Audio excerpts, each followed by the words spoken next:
أعوذ بالله من الشيطان الرجيم. بسم الله الرحمن الرحيم.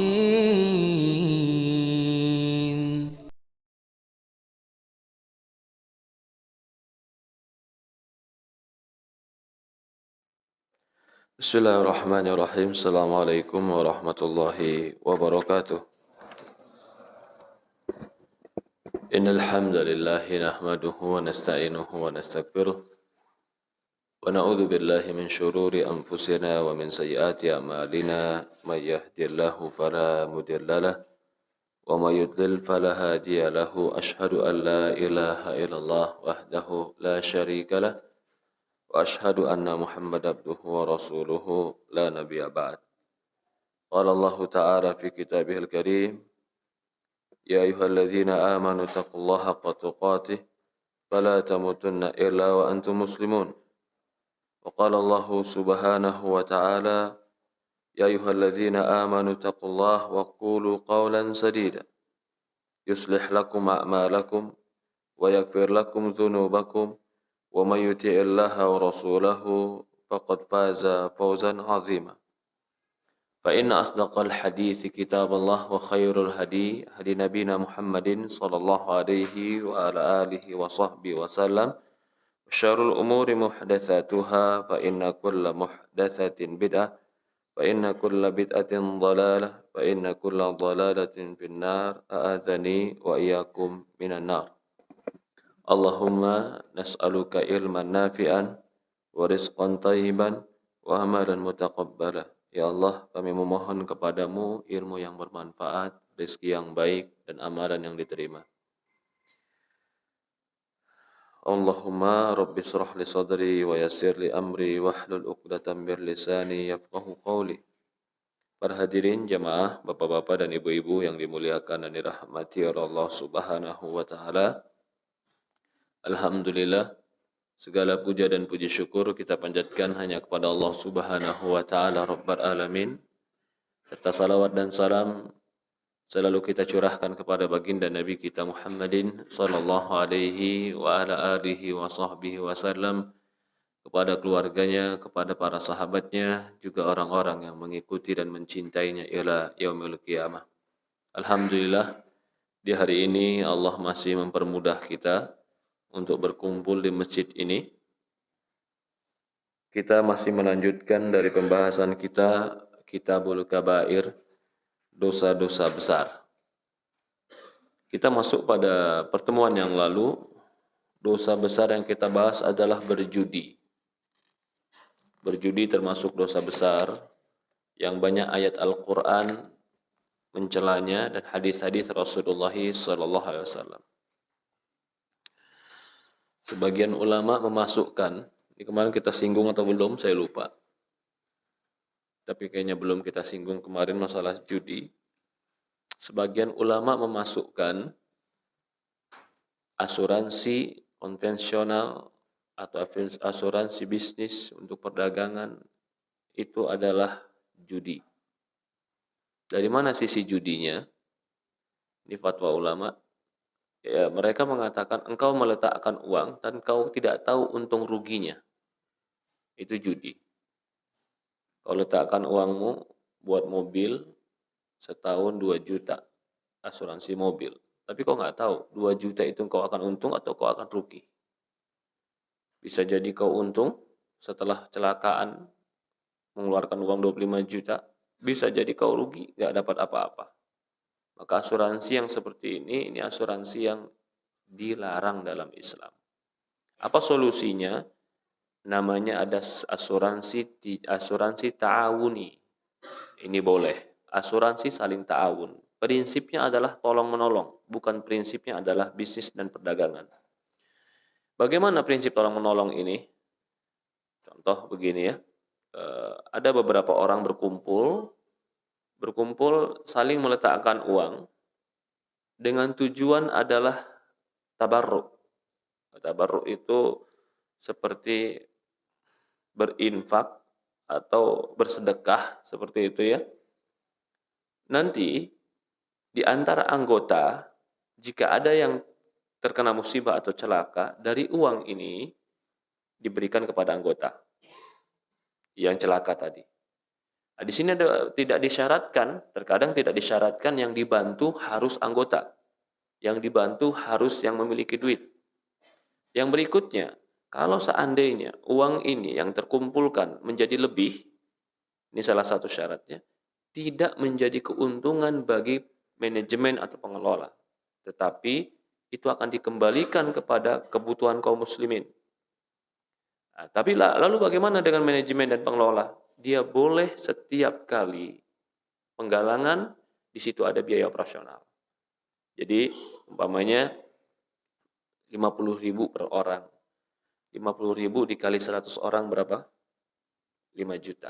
Dikatakan dari 5 juta ini 10% adalah operasional. Jelas-jelas operasional. Kami butuh kantor, kami butuh komputer, kami butuh orang yang memantau uang ini. 500.000. Oke. Ternyata dalam sebulan, bulan ini, bulan besok, dalam setahun, ternyata dari 5 juta tadi, 4.500.000 dalam setahun, hanya kepakai umpamanya untuk dikembalikan kepada anggota sekitar 20 juta. Masih sisa berapa? 30 juta lebih, ya tidak? Sekitar 30 juta lebih ini kemana? Tidak kembali kepada pengelola. Tapi kembali kemana? Kembali kepada kebutuhan kaum muslimin. Ya, beraneka ragam. Bisa juga nanti uang ini diinvestasikan ke sebuah usaha yang halal. Keuntungan investasi dimasukkan ke dalam asuransi. Atau bisa diwakafkan untuk kaum muslimin. Dibangunkan pondok pesantren, dibangunkan. Buat kebutuhan kaum muslimin. Kalau seperti ini dibolehkan. Ini namanya asuransi ta'awun. Kembali kita ke masalah judi. Asuransi perdagangan atau asuransi bisnis konvensional, lajnah daimah dan banyak fatwa para ulama, kalau memurnikan asuransi seperti itu adalah judi. Bahkan bisa jadi judinya apa? Pemiliknya pun bisa jadi bangkrut. Mungkin kalau dia tidak benar manajemen keuangannya, dia akan rugi. Hari ini kita akan bahas masalah dosa besar yang berikutnya, menyuduh orang lain berzina. Ini dosa besar. Jadi, maaf ya, mungkin mengatakan si fulan karena kesal, ya. Dasar fulan pelacur, itu dosa, itu nggak boleh. Atau mengatakan si fulan itu dengan kalimat-kalimat yang menunjukkan dia penzina, tanpa ada bukti yang benar, itu termasuk dosa besar. Allah Subhanahu wa taala berfirman dalam Al-Qur'an surat An-Nur ayat 23 dan 24.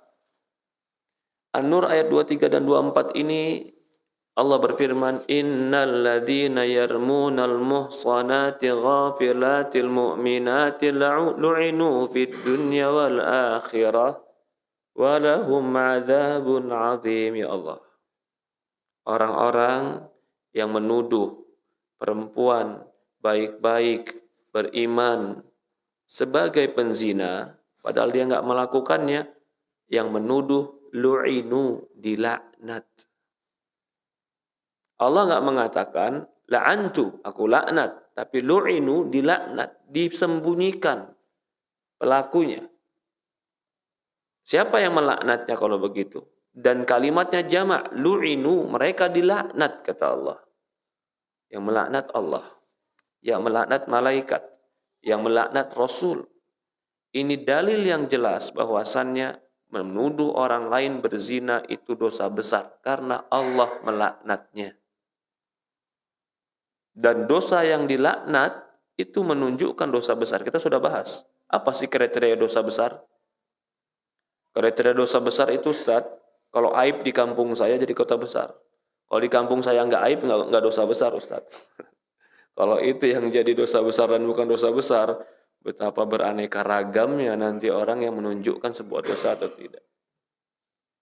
Menuduh orang berbaik itu orang baik-baik dengan penzina, lu'inu, dilaknat. Di mana laknatnya? Di dunia wal akhirah. Di dunia dilaknat, di akhirat dilaknat. Nah, di akhirat dilaknat itu tempat terlaknat, di akhirat di mana? Neraka. Maka ini Lalu dikatakan walahum, sudah selesai, sudah dilaknat, adzabun azim, bagi mereka azab yang sangat azim, sangat dahsyat, besar, agung. Yauma tashhadu alaihim alsinatuhum, ya Allah, di hari itu lidah-lidah mereka menjadi saksi, wa aidihim, kaki mereka menjadi saksi, wa arjulahum bima kanu ya'malun, kaki mereka menjadi saksi terhadap apa yang mereka amalkan. Jadi ini hari ini kita bisa ngatur lisan kita, bisa ngatur tangan kita, bisa ngatur kaki kita, bisa diajak kompromi. Nanti di yaumul qiyamah lisan kita, tangan kita, kaki kita berbalik, nggak bisa diajak kompromi. Dia jadi saksi, ya Allah, ini tangan pernah melakukan apa? Kalau pertanyaannya, apakah Allah butuh saksi dengan tangan dan kaki tadi, Pak? Hah? Allah butuh tidak? Hah? Allah tahu kita melakukan maksiat. Lalu kenapa Allah jadikan saksi? Karena manusia itu pembangkang. Kalau langsung Allah katakan kamu begini, kamu begitu, dihukumi oleh Allah, kita enggak ya Allah. Bahkan kita sendiri lupa sama dosa kita sendiri. Lupa, kayaknya enggak pernah deh, kayaknya saya enggak pernah kayaknya. Langsung tangan bilang, bagaimana enggak pernah, aku yang melakukan. Langsung kaki bilang, bagaimana kau lupa, aku enggak lupa, kata kaki. Lalu kata Allah, bima kanu ya'malun. Dalam ayat yang lain, masih surat Nur ayat 4. Walladzina yarmunal muhsanati thumma lam ya'tu bi arba'ati syuhada. Orang yang menuduh perempuan-perempuan beriman dengan berzina, lalu dia tidak mendatangkan 4 saksi. Fajliduhum thamanina jaldah. Cambuk mereka 80 kali cambuk. 80 kali cambuk itu lebih besar daripada cambukan minum khamr. Zaman Rasulullah, walaupun nanti di zaman Umar bin Khattab cambukan minum khamr berubah jadi 80. Tapi awal cambukan minum khamr itu berapa? Kita pernah bahas, 40-an. Orang yang menuduh orang lain berzina, cambukannya langsung di Quran tsamanina jaldah. Allah langsung tegaskan 80 kali cambuk. Bukan cambuk kasihan-kasihan, Pak. Kalau orang bilang bukan cambuk kece-ece. Ya bukan cambuk pura-pura. Cambuknya betul-betul cambuk. Wala taqbalu. Udah dicambuk. Wala taqbalu lahum syahadah. Jangan pernah diterima lagi persaksian mereka. Abadan. Selamanya kata Allah. Ulaika humul fasikun. Mereka ini orang-orang fasik. Kenapa orang yang menuduh orang lain berzina lalu tidak mendatangkan bukti, nggak boleh diterima persaksiannya lagi? Menunjukkan dia telah cacat kehormatannya. Dia mencacati kehormatan orang lain dengan menuduh berzina, lalu tanpa bukti, maka kehormatan dia tidak diterima dengan cara kalau dia bersaksi, membawa berita, saksinya tidak diterima karena dianggap pendusta. Pembohong, tidak diterima. Lalu kata Allah, ulaika humul fasikun. Kata Syekh, Allah menjelaskan di dalam ayat ini, perempuan yang baik-baik, merdeka, yang mulia, dengan tuduhan berzina, melakukan perbuatan yang jelek, maka orang seperti ini dilaknat. Ya. Di dalam dikatakan walladzina yuhibbuna an tashi'a fahisatan wa yaqdhiful muhsanati hara'ir bighairi maktasabu fa huwa yuzalzilu mujtama' fi nasab afradihim. Ya ada hukumannya katanya di sini. Di dunia dan akhirat mereka diazab. Adapun di dunia mereka mendapatkan 80 kali dera, 80 kali cambuk, dipersaksikan dengan orang yang adil. Dalam hadis dikatakan, dalam hadis yang lain, ini dalam hadis sekarang. Kita masuk ke dalam hadis yang menunjukkan bahwasannya ini dosa besar. Kata Rasulullah, istanibu sab'a mubiqat. Jauhkan bagi kalian 7 dosa besar. Ila mahunna ya Rasulullah. Dikatakan, apa itu ya Rasulullah? Al-qadful muhsanatil ghafilatil mu'minat. menuduh perempuan baik-baik yang beriman sebagai penzina. Kata Syekh dipertegas, bagaimana penuduhan ini? Menuduh seorang wanita berzina itu dengan mengatakan ya zaniyah, wahai penzina. Kalau bahasa sekarang apa sih, Pak? Maaf ya bahasa agak kasar. Pelacur kamu. Nah, itu nggak boleh. Saya marah Ustadz, nggak boleh kamu marah menuduh orang yang bukan haknya. Atau bahasa yang lebih sekarang apa lagi? Hah? Ya pelacur, wanita jalan, atau mungkin bahasa-bahasa seperti itu. Itu nggak boleh, itu dosa besar. Au baghiyah. Ada obatnya juga, baghiyah itu sama. Au qahbah. Atau qahbah itu ya sama. Yang jelek akhlak dan perangainya karena melakukan sesuatu yang nggak bagus. Ini biasanya orang mengeluarkan ini yang tersering itu karena marah, kesal, marah, dia jengkel, dia keluarkan kalimat ini. Bahkan kata Syekh, ada orang yang suami kadang-kadang ngomong sama istrinya kayak gini kalau ada marah. Ya Allah Akbar. Semoga Allah jaga hati dan lisan kita dari ucapan-ucapan jelek kayak begini. Bagaimana istri dia tidurin, dia yang bersamanya, begitu dia marah dia bilang, kamu itu pelacur. Ya Allah, ya Rabb. Berarti kalau dia pelacur yang tidurin siapa? Penzina, suaminya itu penzina. Ya subhanallah. Ya itu nggak boleh. Nggak boleh. Maka kata Syekh, an yuqalu li waladiha ya waladuz zaniya, atau ya ibnu qah, atau yaqulu li ibnatihi ya ibnatuz zaniya, atau ibnatul qahbah. Atau dia bilang sama anak, wahai anak zina, anaknya anak zina, atau nuduh anak orang itu anak zina itu. Ini semua termasuk bentuk, walaupun sebenarnya sebab turun ayat ini adalah kisahnya Aisyah yang dituduh berzina. Kisah Aisyah yang dituduh berzina itu kisah yang masyhur di dalam riwayat Muslim, bahkan dalam riwayat Bukhari. Kisah yang betul-betul menjadi pelajaran. Orang solehat, baik-baik, yang jaga diri difitnah dengan fitnah bahwasannya Aisyah berzina. Ketika Rasulullah SAW pulang perang Rasulullah SAW, lalu pasukan sempat berhenti sebentar karena Aisyah pun ingin buang air, ingin buang hajat. Dia turun dari tenda di atas ontanya karena ketika itu hijab sudah turun, syariat hijab. Maka onta-onta para wanita ditendakan agar tetap wanita di belakang hijab. Maka Aisyah turun buang hajatnya, begitu dia selesai hajatnya dia naik lagi, begitu dia naik lagi dia merasa kalungnya ada emasnya ada yang hilang dan itu pemberian Rasulullah. Dia khawatir Rasulullah SAW tanya nanti nggak ada. Ini pun menunjukkan bahwasannya Aisyah itu orang yang menjaga amanah jika ada barang dari suaminya. Dia turun cari lagi. Dalam sebuah riwayat dikatakan ketika dia turun cari lagi, itu para pengawal nggak tahu, para pasukan nggak tahu kalau Aisyah sedang mencari lagi karena keadaan malam gelap. Dalam riwayat dikatakan Aisyah pun menggunakan pakaian hitam. Dan Aisyah ketika itu pun badannya masih kurus dalam riwayat, sehingga ketika tenda atau kerenda yang diangkat lagi ke atas onta, nggak kerasa kalau itu nggak ada orang. Jadi mereka anggap ada orang. Padahal memang Aisyah ketika itu ringan.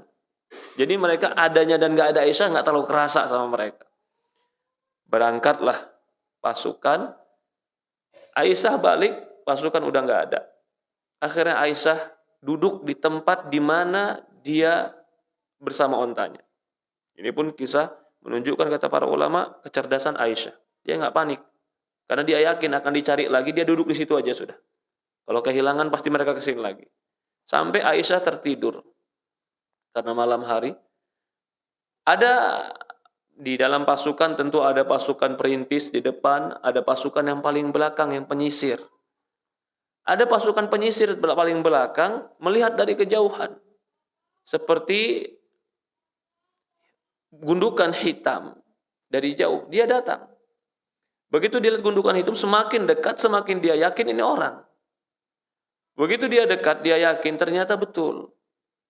Ketika itu tersingkaplah wajah Aisyah. Lalu orang ini mengucapkan Assalamualaikum. Aisyah langsung terbangun, langsung menutup wajahnya. Sahabat ini tahu itu Aisyah karena sebelum turunnya hijab dia sudah pernah melihat Aisyah. Maka dia naikkan Aisyah ke atas ontanya. Aisyah naik tapi dia berjalan sambil menuntun ontanya Aisyah. Pasukan sudah masuk Madinah.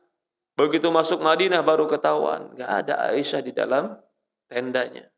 Mulailah orang-orang munafikin ambil kesempatan. Abdullah bin Ubay bin Salul, tokoh munafikin, langsung mengatakan Aisyah cari kesempatan itu dengan si fulan di belakang. Mereka berzina. Disebarlah berita ini. Berzina, Aisyah berzina, Aisyah berzina. Tersebar berita ini. Begitu pulang, Aisyah sampai rumah, Aisyah sakit. Hampir sebulan dia sakit. Dia di rumah Rasulullah SAW, sakit. Dan gak tahu berita apa-apa. Sampai suatu malam, dia mulai agak enakan. Dia keluar bersama Ummu Mistah. Ummu Mistah ini adalah dia seorang sahabiat yang mulia, yang hidupnya dibiayai oleh Abu Bakar. Dia punya anak namanya Mistah. Mistah pun dibiayai oleh Abu Bakar. Maka Ummu Mistah ketika itu Aisyah bilang, Ummu Mistah, aku ingin buang hajat. Ini kebiasaan orang zaman dulu. Zaman Rasulullah kalau buang hajat itu di luar rumah. Zaman itu katanya rumah belum ada kamar mandi di dalamnya. Dan mereka kalau mau buang hajat biasanya malam. Perempuan-perempuan menjauh. Tempat mereka buang hajat dulu biasanya itu di Baqi. Kalau sekarang kita tahu kuburan Rasulullah, itu rumah Aisyah, tempat buang hajatnya di Baqi. Ketika mau jalan ke Baqi, tiba-tiba Ummu Mistah tersandung batu sambil mengatakan, Wailul Mistah, celaka itu Mistah. Kaget Aisyah. Ya Ummu Mistah, kenapa kau celah Mistah? Mistah itu orang begini, disebutin kebaikannya. Dia ikut perang, dia sahabat, dia begini. Kata Ummu Mistah, ini ibunya. Celaka kamu, celaka Mistah. Kamu enggak dengar ya Aisyah apa yang dikatakan Mistah? Apa yang dikatakan Mistah, kata Aisyah. Barulah disebutkan sama ibunya. Mereka menuduh Aisyah begini dan begitu. Itu setelah 1 bulan kepulangan Aisyah dari peperangan. Kata Aisyah, setelah aku sakit, yang tadinya mau sembuh, mendengar berita ini tambah sakit aku. Tambah sakit Aisyah. Pulang dia ke rumahnya. Begitu dia pulang ke rumahnya, dia merasakan Rasulullah SAW mulai dingin. Yang biasanya menyapa dia, yang biasanya mencium dia. Sekarang Rasulullah SAW kalau ketemu cuma tanya apa kabar, sehat, bagaimana kesehatanmu, selesai. Mulai Aisyah curiga. Maka Aisyah ketika itu minta izin ke Rasulullah. Ya Rasulullah, izinkan aku ke rumah orang tuaku. Rumah Abu Bakar enggak jauh. Rumah Abu Bakar enggak jauh dari rumah Aisyah radhiyallahu an. Kalau kita tahu kuburan Rasulullah di sebelah kanan atau di sebelah kiri kiblat, rumahnya Abu Bakar itu di sebelah kanan kiblat. Di situ nanti ada pintu Abu Bakar juga. Di situ pintu Abu Bakar masuk. Karena dari situlah arah rumah Abu Bakar dulu. Rumahnya nggak jauh, intinya seperti itu. Tapi di sini pun ada adab dan etika. Seorang perempuan yang sedang marah dengan keadaan keluarganya, rumah tangganya, nggak serta-merta keluar begitu aja kecuali izin sama suaminya. Kata Rasulullah, silakan. Mulailah Rasulullah Aisyah radhiyallahu anha bertanya kepada ibu. Ibu, aku dengar berita begini dan begitu. Apakah berita ini benar? Kata ibunya, ini pun ibu yang bijak, ibu yang luar biasa. Kata ibunya, ya Aisyah, perempuan muda, cantik, disayang oleh suaminya, punya banyak madu. Kira-kira akan selamatkah dia dari omongan manusia? Maka kata Aisyah, ya Aisyah langsung berkata, kalau begitu berita ini benar. Menangislah Aisyah sejadi-jadinya. Ketika Aisyah menangis sejadi-jadinya, berhari-hari begitu. Berhari-hari dia menangis dan menangis. Sampai kalau temannya datang, tidak lain temannya datang cuma nangis bareng. Nangis bareng di rumahnya Abu Bakar As-Siddiq radhiyallahu anhu. Sampai akhirnya Rasulullah SAW datang dan bertanya. Ketika itu ada Abu Bakar, ada ibunya Aisyah, ada Aisyah.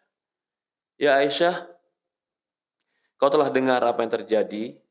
Sekarang aku bertanya, benarkah berita itu? Rasul bertanya, benarkah berita itu? Ternyata pertanyaan benarkah itu sudah memukul Aisyah dengan pukulan yang kuat. Rasul nggak menuduh, Rasul bertanya, benarkah? Kalau benar, Allah Maha Penerima Taubat. Kalau tidak, Allah Subhanahu wa taala akan membela. Kata Aisyah, apa Aisyah bilang?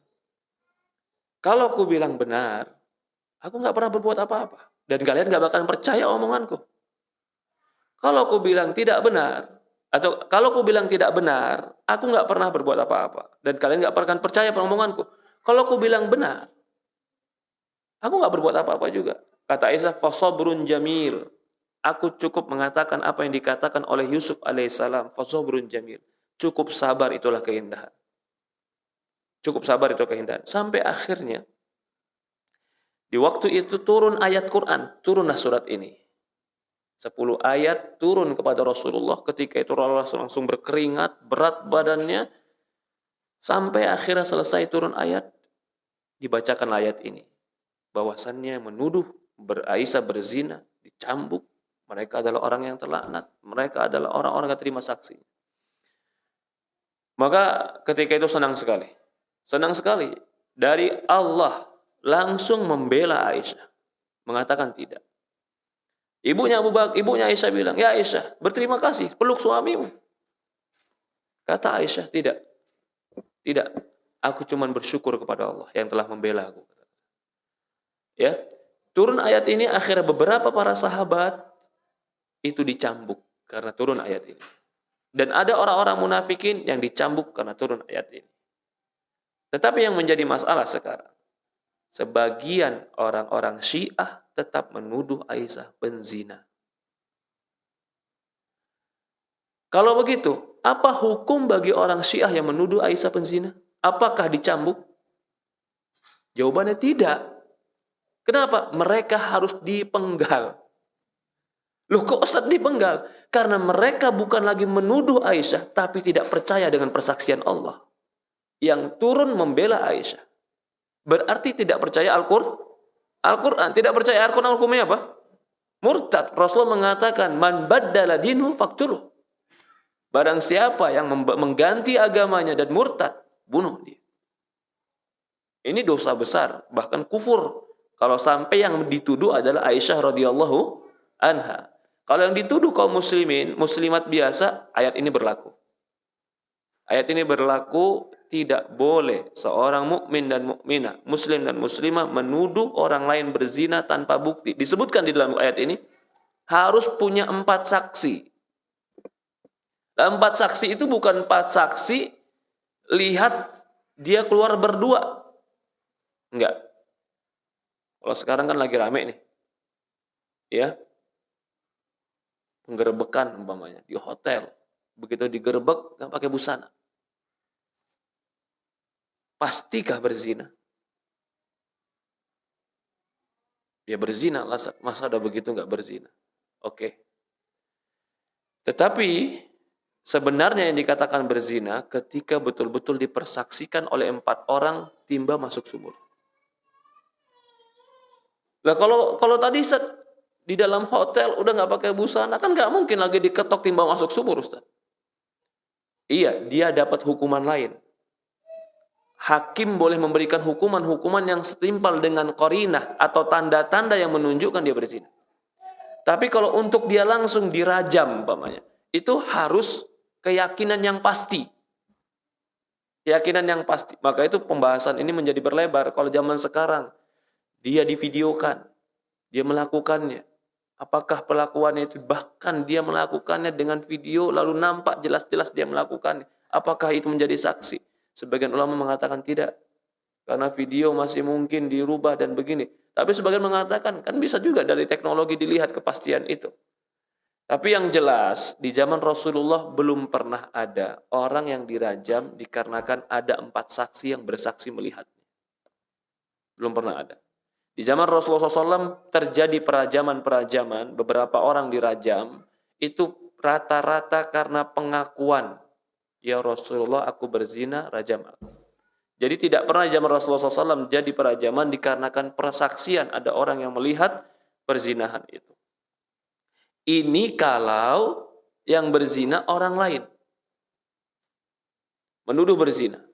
Tapi kalau suami dan istri, si suami menuduh istri berzina atau istri menuduh suami berzina, itu ada rukhsah. Nggak perlu saksi 4 orang. Karena ada sebuah kisah. Ini si laki-laki udah yakin, suami istri saya berzina. Ya Rasulullah, istri saya berzina ya Rasulullah. Rasulullah nggak tanggapin. Kau punya saksi nggak? Bagaimana aku mau bersaksi? Aku tiap hari sama dia. Aku tahu dia. Rasul diam. Rasul berpaling. Ya Rasulullah, istriku berzina. Kau punya saksi tidak? Dia masih dibilang lagi. Aku tiap hari sama dia. Bagaimana aku minta saksi? Aku tahu dia. Diam saja Rasulullah SAW. Bahkan dalam sebuah riwayat atau sebuah keadaan dikatakan kalau dia tetap menuduh akan turun ayat ini, akan dibawa ayat ini untuk dia. Sambil menunggu tiba-tiba turun ayat Allah Subhanahu wa taala, surat yang dikatakan tentang mula'anah. Mula'anah itu adalah si penuduh bersumpah atas nama Allah dengan tuduhannya. Aku telah mengatakan si fulanah, dia istriku berzina. Aku bersaksi kepada Allah. Kalau aku berdusta, maka laknat Allah untuk pendusta. Si laki-laki ngomong ini 4 kali. Nanti si istri membalas 1 kali. Demi Allah. Kalau dia mengatakan tidak, tuduhan yang dituduhkan kepadaku itu tidak benar. Aku tidak melakukannya. Kalau ada yang melakukannya, bahasanya begitu. Kalau siapa yang berdusta di antara kami, laknat Allah untuk dia. Jadi namanya mula'anah. Kalau ada yang berdusta di antara kami, untuk dia laknat Allah. Dalam sebuah riwayat ternyata betul. Begitu lahir itu anak dari sisi perempuan, dari lahir anak perempuan itu ketahuan bahwasannya ini bukan dari janin laki-laki tersebut. Ada hukum khusus kalau mula'anah ini. Hati-hati. Ya. Suatu hari ini di kisah kita, di kehidupan kita sekarang. Ada seorang laki-laki pernah bilang, dapat laporan istrinya berzina. Dia dudukkan istrinya. Kamu berzina. Tidak, aku nggak berzina, nggak ada begini. Dengan tangisannya, dengan raungannya, dengan dia nggak berzina. Aku kalau berzina demi Allah rahimku busuk. Dia bilang begitu. Wallahi setelah 15 tahun Allah buktikan rahimnya busuk. Harus dioperasi dan diangkat rahim. Jadi hati-hati kalau antara suami istri itu bersumpah tentang rumah tangga bisa terjadi. Karena namanya mula'anah. Saling melaknat. Dan kalau sudah mula'anah, itu langsung talak 3, nggak bisa rujuk. Itu mula'anah. Ya, jadi kalau menuduh orang lain berzina, hukumnya ini. Tapi kalau suami istri ada hukum khusus yang turun, namanya di dalam bab fikih itu bab mula'anah, saling melaknat. Nanti di akhirnya dikatakan saling melaknat, laknatullahi alal kadzibin. Allah melaknat pendusta. Jadi kalau aku berdusta aku yang terlaknat, kalau kau yang berdusta kau yang dilaknat. Itu bukan perkara ringan, itu perkara berat. Dilaknat di dunia bisa langsung dapat hukuman dari Allah, hancur. Dilaknat di akhirat, naudzubillah. Ya. Lanjut lagi di sini, kata Syekh, dia harus membawakan 4 saksi yang bersaksi. Ya. Wa bitil kal mar'a aw dzalika rija fa illam yakum bayyinah ittalabathu bidzalika allati qadafa idza talaba bidzalika laqadaf kadzalika idza qadafa mamluka aw jariya bi an qala mamluk ya zani aw jariya ya zaniya ya baghiya ya qawha tabat sahihain man qadafa mamluka bizina uqima alaihi bihad yaumul qiyamah illa an yakuna kama qala. Begitu juga menuduh budak. Menuduh budak berzina, kan budak punya hukum khusus berbeda dengan hukum orang yang merdeka. Tetapi ternyata tidak boleh juga menuduh budak berzina. Barang siapa yang menuduh budak itu berzina, maka akan ditegakkan hak di yaumul qiyamah. Kecuali seperti apa yang dia katakan atau tuduhannya benar. Ya. Ini di sini pun sebenarnya menjadi sebuah pelajaran. Hati-hati kalau marah, kalau ngomong, kalau nuduh. Walaupun seolah-olah gampang, tapi itu berat.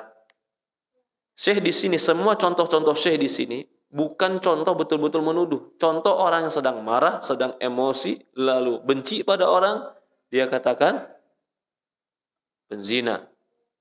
Dia katakan pelacur. Dia katakan semakna dengan ini. Ini tidak boleh.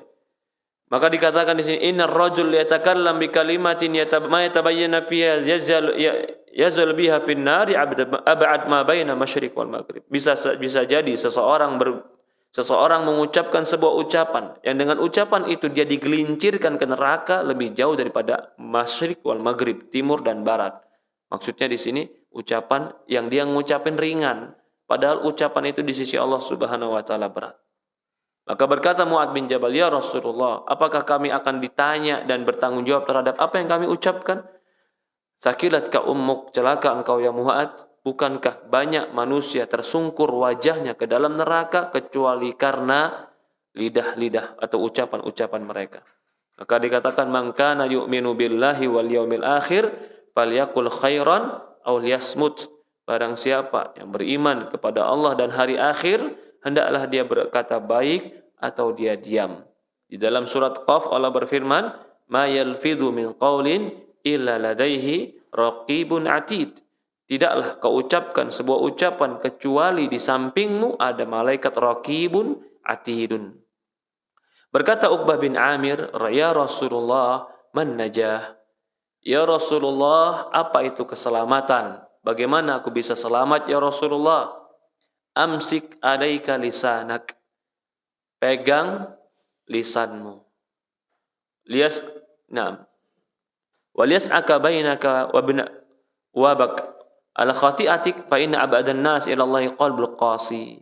Sesungguhnya orang yang paling jauh dengan Allah adalah orang yang hatinya keras. Hadis ini disahihkan oleh sebagian ulama dari riwayat Imam Tirmizi dan yang lainnya. Di dalam riwayat lain Rasulullah bersabda, inna abghadan nas ila Allah fahishul badi. Orang yang paling Allah benci adalah orang fahishul badi. Apa itu fahishul badi? Fahish itu ucapannya kotor dan menyakitkan. Ini Allah enggak suka. Suka nuduh orang kotor. Alladzi yatakallam bil fahsh. Kalau bicaranya kotor, radiul kalam, bahkan ucapannya itu radi, jelek. Allahu a'lam. Ya, ini berkaitan tentang qadful muhsanat, menuduh perempuan berzina. Kalau ada contoh lagi hadis, Rasulullah mengatakan dalam hadis, idza ta'attaratil mar'ah liyajidaraha fa inha zaniyah. Dalam sebuah hadis Rasul mengatakan, kalau ada perempuan keluar rumah pakai minyak wangi dan agar minyak wanginya dicium oleh orang lain, maka dia adalah penzina. Tuh, gimana dengan hadis ini Ustaz? Tadi larangan mengatakan orang berzina, tapi dalam hadis ini katakan penzina. Maka jawabannya, hadis ini tidak menunjukkan keperorangan, tapi menunjukkan kepada perbuatan. Perbuatan yang dia menggunakan minyak wangi, lalu minyak wangi itu sengaja dia gunakan keluar rumah supaya orang pun mencium wanginya itu. Kata Rasulullah, fa innaha zaniyah. Itu adalah zina. Karena di zaman itu sifat identik penzina itu. Kalau sekarang sifat identik penzina apa umpamanya? Maaf ya, perempuan-perempuan nakal yang pelacur, kan ada sifat identik. Pakaian identiknya. Walaupun kita dia pasti penzina, enggak. Ini adalah pakaian penzina. Ya. Apakah karena sifat identik ini udah berubah Ustaz? Zaman itu mungkin sifat identik perempuan yang berzina itu dengan minyak wangi yang menyengat keluar rumah. Kalau sekarang kan perempuan keluar rumah pakai minyak wangi menyengat kan bukan sifat identik penzina Ustaz. Maka jawabannya hadis tetap menjadi sebuah hukum. Itu tidak boleh Maka dari itu juga menafsirkan penzina di sini adalah menyebabkan orang lain berzina pikiran. Coba saja kalau ada perempuan bersih, wangi, lewat depan bapak-bapak. Itu jarang pikiran bapak-bapak yang bersih. Kecuali Allah rahmati. Nah, kalau pikiran kotor gimana? Dia langsung tepis. Itu manusiawi. Kalau pikiran kotor dia ikuti, itu yang salah. Kalau pikirannya nggak sama sekali nggak ngapa-ngapain Ustaz, itu yang jarang. Iya. Kalau ada langsung dia tepis, itu manusiawi. Maka di sini tetap tidak boleh wanita menggunakan minyak wangi yang sampai tercium ke orang lain. Kalau dia menggunakan minyak wangi, dengan yakin dia gunakan minyak wangi, tapi minyak wangi nggak keluar, Ustaz. Nggak bakal orang lewat gitu ngecium. Sebagian ulama membolehkan. Wangi pakaian, itu kan jarang tercium dari jauh. Kecuali betul-betul dicium bahannya, baru kecium. Yang seperti itu sebagian ulama tetap mengatakan diperbolehkan. Yang kita inginkan parfum yang betul-betul semerbak, menyebar wanginya. Dia dengan jalan aja orang kecium dengan wanginya. Ini nggak boleh. Ya, jadi kembali, loh ini Rasulullah mengatakan dia penzina. Rasulullah bukan menyebut orang tertentu, tapi Rasulullah menyebutkan sifatnya. Sifat identik ini adalah sifat yang menunjukkan penzina. Di sini pun dalil bahwasannya Rasulullah SAW ingin memberikan pelajaran pada wanita. Bukan Rasulullah SAW berucap kasar, bukan. Kalau sudah dikatakan itu sifat identik penzina, kira-kira wanita baik-baik mau nggak pakai? Mau nggak menggunakan? Tidak. Pastikan jiwanya enggak mau. Begitupun kalau ada pakaian-pakaian sekarang, pakaian-pakaian yang digunakan itu identik adalah wanita nakal. Ketika keluar rumah, pakai pakaian itu adalah wanita nakal. Mau nggak perempuan baik-baik menggunakan itu? Walaupun dia nggak nakal, dia nggak bakal mau. Kenapa? Itu sifat identik untuk sesuatu kejelekan. Sama seperti sekarang kita ulang lagi, kalau perempuan menggunakan pakaian-pakaian yang identik dengan perempuan penzina. Lalu kita katakan itu pakaian penzina itu. Pakaiannya, bukan orangnya. Masuk nggak ke dalam ayat ini? Tidak.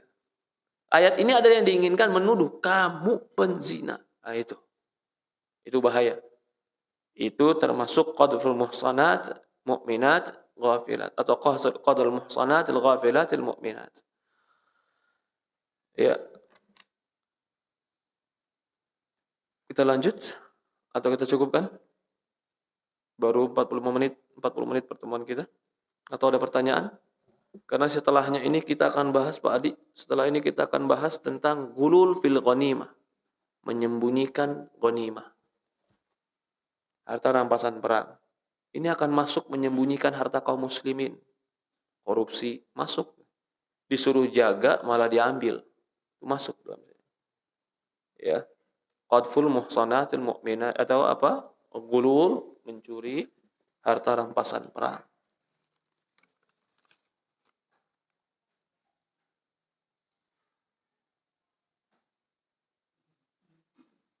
Ada orang yang dituduh berzina, tapi dia menyangkal dengan cara sumpah pocong atau mubahalah. Bagaimana hukumnya? Sumpah pocong itu sumpah yang ada di kita ya. Tapi itu intinya begini. Orang saling menuduh dan saling menuduh, lalu di antara menuduh dan dituduh saling bersumpah kejelekan. Itu sebenarnya ada. Yang menuduh atau dituduh saling bernuduh, tapi nanti konsekuensinya akan mendapatkan kejelekan di antara keduanya. Itu ada. Termasuk mubahalah. Mubahalah itu saling sumpah. Aku benar, kamu salah, atau kamu benar, aku salah. Siapa yang salah di antara kita, dia dilaknat di Allah. Itu mubahalah. Maka itu pendiri Ahmadiyah mati dalam keadaan setelah mubahalah. Mirza Ghulam Ahmad, boleh baca sejarah dia. Diceritakan kematian Mirza Ghulam Ahmad mati karena mubahalah. Ada seorang ulama India bernama Syekh Thanaullah. Syekh ulama Al-Sunnah wal Jamaah. Setiap bikin tulisan itu mengoreksi habis dan menelanjangi semua akidahnya Mirza Ghulam Ahmad, antek-antek Inggris. Dia antek Inggris sebenarnya. Maka sampai sekarang Ahmadiyah markisnya di Inggris. Karena kebutuhan politik ketika itu, India itu kuat dengan sebagiannya kuat dengan agama, supaya mereka terpecah belah, dimasukkanlah ini pemahaman di orang-orang tokoh yang kira-kira bisa dekat dengan Inggris, termasuk Mirza Ghulam Ahmad. Tapi Mirza Ghulam Ahmad, sedikit cerita, Mirza Ghulam Ahmad nggak bisa bantah Syekh Sana'ullah. Belagak beranilah dia. Aku benar, kau benar. Kita bersumpah saja siapa yang benar di antara kita. Akhirnya Syekh menantang atau menjawab tantangan itu. Bersumpah antara Mirza Ghulam Ahmad dengan Syekh Sana'ullah, siapa yang mati di antara mereka akan Allah Subhanahu wa taala hinakan dengan mubahalah. Ini mubahalah disebutkan dalam surat An-Nisa. Mubahalah itu dalam surat An-Nisa sebenarnya berkaitan tentang apakah Nabi Isa itu anak Allah atau dia nabi. Itu kisahnya. Kalau kau katakan anak Allah, aku katakan nabi, ayo kita sumpah. Siapa yang berdusta di antara kita, laknatullah 'alal kadzibin. Dia dilaknat oleh Allah Subhanahu wa taala. Tsumma nabtahil fanaj'al la'natullahi 'alal kadzibin. Kemudian kita mubahalah. Panggil anakmu, panggil istrimu. Etika yang mubahalah begitu. Mubahalah bukan berdua aja. Mubahalah itu dia datang, yang diajak sumpah datang, panggil keluarga, panggil istri, semua persaksikan. Kami saling bersumpah. Dia mengatakan ini, saya mengatakan ini. Kalau kami berdosa di antara kami akan dilaknat oleh Allah. Ternyata Syekh atau Mirza Ghulam Ahmad mati dalam keadaan di atas kotorannya sendiri. Jadi ketika itu dia betul-betul kena penyakit buang air. Dalam satu malam nggak bisa menahan buang air terus-terusan. Sampai dia betul-betul lemas, nggak bisa ke kamar mandi, buang air di atas kasur. Begitu dia buang air di atas kasur, dia ingin turun dari kasurnya, dia terjatuh. Karena sudah lemas sekali, dia terjatuh, terhantuk kepalanya, meninggal di situ. Ini menceritakan keluarganya. Nah, ini mubahalah. Kembali lagi, mubahalah ada, mula'anah juga ada. Adapun tata cara sumpah pocong, Allahu a'lam. Apakah boleh kita membuat tata cara yang lebih daripada umumnya, tapi saling bersumpah untuk mendapatkan celaka? Boleh, tetapi bukan perkara yang ringan. Nah, ini juga catatan penting ini. Ayo kita mubahalah. Kunut subuh benar apa enggak? Lah, ente enggak penting mubahalah begitu, itu ikhtilaf yang kita harus lapang dada sebenarnya. Enggak perlu. Karena sebagian ikhwan ya subhanallah ngajak mubahalah perkara-perkara, walaupun disebutkan ada asar-asar mengenai masalah ikhtilaf kayak begitu. Tapi kalau kita lihat di Quran, mubahalah di Quran itu ketika mereka mengatakan Isa itu adalah anak Tuhan. Berarti kan masalah prinsipil yang sangat dasar ini. Masalah ketuhanan. Ya. Jadi kalau masalah-masalah khilaf fikih, apalagi khilaf-khilaf yang muktabar, para ulama berselisih pendapat, jangan bergampang-gampangan mubahalah. Kita khawatir Allah jadikan itu benar, kita munharif, kita yang malah jadi dipalingkan oleh Allah dari kebaikan. Hati-hati. Ya, enggak, saya yakin Ustaz. Kan kamu yakin karena ngelihat dari sisi kamu. Ada sisi-sisi yang kamu belum lihat. Kalau antara Allah, Nabi Isa itu anak dan bukan anak, itu enggak ada sisi lain, pasti benar. Kebenarannya pasti dan mutlak. Adapun masalah-masalah istihadiyah, itu kan masalahnya cara kamu melihat, kamu merasa benar. Di sisi Allah, Allah alam, yang benar yang mana? Di sisi Allah. Maka di sini kalau ada orang dituduh zina tapi dia menyangkal dengan cara sumpah pocong atau mubahal, nggak perlu. Ada orang nuduh saya berzina, saya bilang saya berani sumpah pocong, nggak perlu. Kenapa? Kamu yang menuduh saya bawa saksi, kalau nggak kamu saya cambuk. Bukan saya yang sumpah pocong, bukan saya yang ketakutan. Kamu harus yang menuduh saya bawa saksi. Kalau kau tidak bawa saksi, dalam Islam apa? Kau yang kunaikkan ke pengadilan. Jadi kalau ini sekarang kan enggak. Kebalikan, yang dituduh malah ketakutan. Yang dituduh malah ketakutan. Tidak. Lau yu'ton nas bidakwahum la da'a rajulun bi amwali qaum wa dima'hum. Kalau semua tuduhan orang kita terima, akan ada orang nuduh sembarangan untuk ngambil harta dan darah dan harta orang lain, jiwa orang lain. Walakin bayinat ala mudda'i wal yamin ala man angkar. Tapi bukti bagi yang menuduh, sumpah bagi yang mengingkari. Kalau dia ada bawa bukti, dia mau sumpah silahkan. Aku bersumpah gue gak melakukannya. Tapi kalau dia gak bawa bukti, gak usah perlu bersumpah. Kau bawa bukti saja. Kalau kau gak bawa bukti percuma. Jadi kalau dia umpamanya di sini dikatakan, kecuali di sini dia membawakan saksi. Bawakan saksi, ya. Lalu dia mau bersumpah. Lalu bagaimana sumpahnya? Saya bersumpah saya tidak melakukannya setelah dibawakan saksi. Contohnya gini aja lah. Umpamanya digerebek nih rumah. Dia berdua sama perempuan. Lalu kata orang, kamu berzina. Enggak, saya enggak berzina. Gimana enggak berzina? Kamu berdua di kamar. Tapi kami enggak berzina. Akan di sini ada korina, ada tanda yang kuat dia berzina. Ya tidak? Si penuduh pun ada tanda yang kuat. Walaupun enggak mengatakan langsung berzina berhubungan intim. Tapi yang namanya perzinahan. Bisa jadi yang lebih kurang daripada itu. Lalu di sini dia membawakan. Si yang tertuduh mengatakan, aku bersumpah. Aku tidak berzina. Nah, kalau seperti itu, boleh dia bersumpah. Karena ada korinah yang kuat untuk diri dia. Apakah sumpahnya dengan sumpah pocong? Ini kita katakan lagi tadi. Sumpah pocong sebenarnya di zaman Rasulullah SAW tidak ada. Ya, cukuplah dengan mengatakan bersumpah, saya nggak melakukan. Nggak bersumpah dengan tidak melakukan. Dan ini jangan bermain-main. Jangan bermain-main. Lebih baik, kalau memang terjadi, ya, maka itu dikatakan. Kalau kau taubat, ketika dalam hadits Aisyah tadi, kalau kau bertobat, kau jujur, Allah Subhanahu wa taala menerima taubat. Bagaimana kalau memakai minyak wangi untuk menghindari bau badan? Boleh tidak? Tidak ada niat untuk tercium wanginya oleh laki-laki. Iya. Kalau menggunakan minyak wangi hanya untuk bau badan dan hanya dia yang mencium atau orang yang nempel dengan dia yang mencium tidak tercium orang lain, boleh. Maka itu ada minyak wangi. Minyak wanginya perempuan itu apa? Za'faran. Za'faran itu boleh digunakan. Za'faran itu punya warna tapi tidak punya wangi. Tapi dia menghilangkan bau. Za'faran. Ya mungkin sekarang apa ya? Penghilang kebau tapi tidak punya wangi yang nyengat gitu.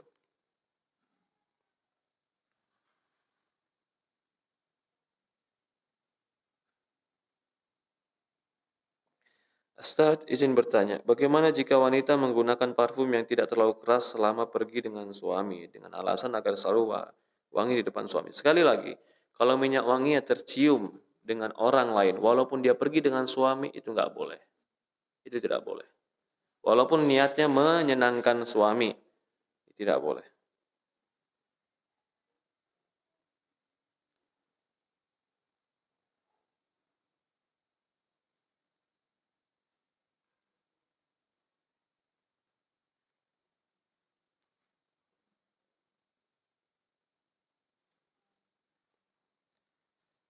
Ayah saya ketahuan secara tidaklah sengaja oleh ibu saya chatting dengan telepon dengan mesra dengan perempuan lain, namun karena ibu saya gaptek sama ayah saya chattingan dihapus sehingga ibu saya saat marah sama ayah saya tidak mengakuinya dengan bilang tidak ada bukti, hanya mengada-ngada. Namun karena ibu saya tahu jelas chatting telepon itu, ibu saya selalu marah-marah hampir 10 tahun ini. 10 tahun sudah.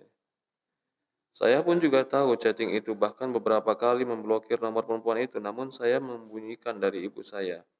Namun luka di hati ibu saya tidak kunjung hilang sehingga setiap hari selama bertahun-tahun keluarga kami penuh dengan pertengkaran. Apa yang harus dilakukan, Ustaz?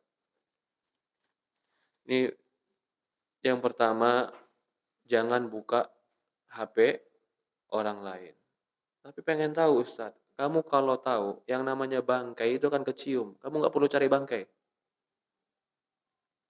Kita bukan malaikat yang mencari-cari dan menghisap-hisap, menghitung-hitung amal orang lain. Tetapi dia menutupi, Ustaz. Kamu yakin kalau ada yang tertutupi pasti terbongkar? Sudah, insya Allah terbongkar. Lalu ini kesalahan. Kesalahan yang pertama. Kesalahan yang kedua, ya memang chattingan itu salah. Ya udah, dia salah, Ustaz, tapi dia nggak ngaku. Lalu gimana? Karena itu saya kesal. Karena saya kesal, saya membangkang 10 tahun. Orang salah dihadapi dengan salah, maka salah. Apakah karena suamimu itu chattingan? Taruhlah benar, suamimu itu chattingan dengan perempuan lain. Apakah itu menjadi halal bagimu untuk membangkang suamimu? Pilihan cuma dua. Kalau kau mau sama dia jadi taat, kalau kau nggak mampu kau mundur. Nggak ada pilihan dalam Islam saya mau sama dia tapi saya zolimi dia. Nggak ada. Apalagi 10 tahun. Rumah tangga seperti itu bagaimana rasanya? Kalau mau memaafkan, maafkan. Apalagi cuman chattingan. Cuman chattingan. Artinya nggak jauh daripada itu. Yang namanya manusia mungkin khilaf. Mungkin ketika itu sedang lemah. Apalagi zaman sekarang, Pak, Ibu, ya subhanallah. Orang tiba-tiba aja orang bisa memberikan SMS kepada kita. Ya tidak? SMS tiba-tiba masuk.